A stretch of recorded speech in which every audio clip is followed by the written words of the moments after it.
são ápices do Espírito Santo no cristianismo.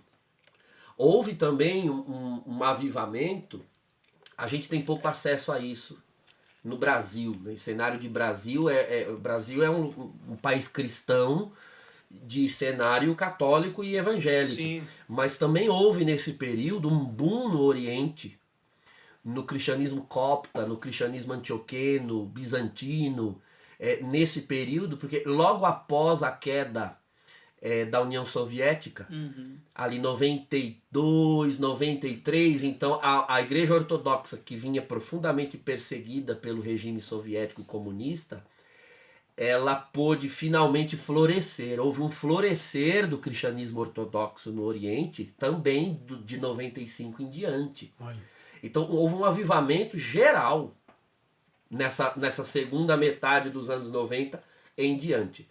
Agora, eu coloco essas datas como referência, mas a coisa não é quadradinha assim. Né? Sim. Então você me perguntou quando eu começo a identificar, eu falei de 95 a 2005, mas eu começo a identificar um declínio um pouco depois até. No 2008, 2009, eu não posso falar do resto do mundo, porque nesse período eu estava no Brasil, né? Sim. Aí eu era seminarista. Mas sempre muito próximo às expressões do movimento. Mesmo como seminarista, eu já era muito perseguido por isso, porque havia um receio do corpo de formadores da nossa diocese de que eu me tornasse um padre exagerado, alienado, enfim, tinha esses preconceitos para com quem vinha do movimento carismático. E isso quase custou a sua ordenação. Quase custou. Tá? Hoje eu posso dizer, até porque Dom Hercílio já é falecido, que Deus o tenha, era um homem sábio, era um homem santo. Tá? Isso não posso desdizer. Mas ele tinha uma opinião formada, porque ele é de uma outra geração e de uma outra formação. Ele tinha uma opinião formada sobre movimento carismático e os seus filhos, vamos assim dizer, e ele nunca mudou essa opinião, e era uma opinião negativa. Então Dom Hercílio não me via com bons olhos, assim, não via um futuro promissor para mim no ministério. Ele sofreu algumas decepções também, tá? Não vou mencionar porque não é ético, mas ele sofreu algumas decepções com pessoas que vieram da renovação, e isso acabaram reforçando nele essa crença de que os oriundos do movimento carismático lhe trariam dores de cabeça. Dá dor de cabeça. Sim.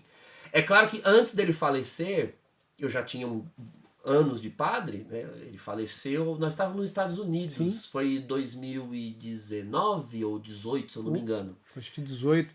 Nós estávamos nos Estados Unidos. Conta da Copa. A gente estava ali em Fall River, né, Massachusetts. Eu acompanhei o funeral dele pela internet, porque a gente ia voltar para o Brasil no dia depois, se não me falha a memória. Mas aquilo foi em outubro, o falecimento dele. Em agosto, nós tivemos um retiro do clero, onde ele estava, foi a última vez que eu o encontrei com vida. E eu tive uma conversa com ele já era emérito, e ali do jeitinho dele também, ele demonstrou que ele viu que graças a Deus, eu não fui o que ele achou que eu seria. Ele achou que eu seria uma frustração, e na verdade ele viu que eu era um pároco como todo mundo, um pastor do rebanho como todo mundo, e que eu vinha fazendo um bom trabalho. Ele veio me elogiar, veio me dar os parabéns. E ele ainda falou assim, como que foi a expressão que ele usou? Não foi orgulho, me alegra, alguma coisa assim, me alegra muito ter ordenado o Senhor, viu? Foi quase uma forma dele dizer assim, olha, você me desculpa, do jeitinho dele. Mas eu entendia ele.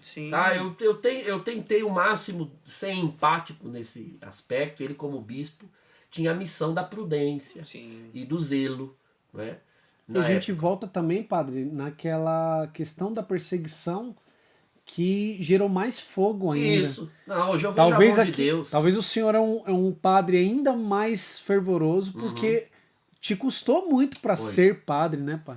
Hoje eu vejo claramente a mão de Deus. A época em que a perseguição apertou mais para cima de mim como seminarista foi exatamente nesse período que eu estou identificando para vocês que o movimento RCC em si começou a sofrer um certo declínio espiritual.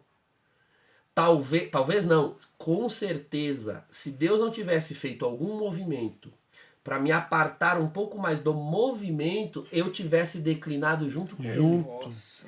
Porque foi uma época, eu lembro que o reitor, orientado pelo bispo, naturalmente disse, olha, você está proibido de comparecer no que quer que seja do movimento.